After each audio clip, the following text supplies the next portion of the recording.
Hi guys, ito yung part 2 kung na-approve ba yung tax form ko.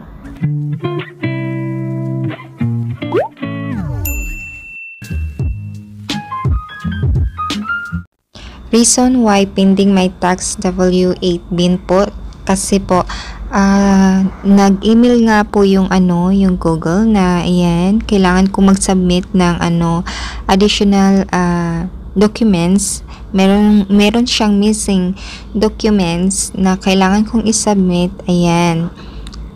So, makikita po dyan na in-review pa yung form ko. Ayan, in-review for almost ready for in-review. Kung hindi siya maasikaso, kakaltasan siya ng 30% from my earnings. Ayan. So, kailangan asikasuhin bago siya December. Kaya ayan, your tax form will be expire in 2024.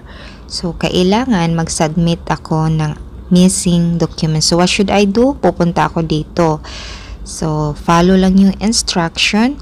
Ayan, then after that, yun na nga guys, nung nag-submit ako ng additional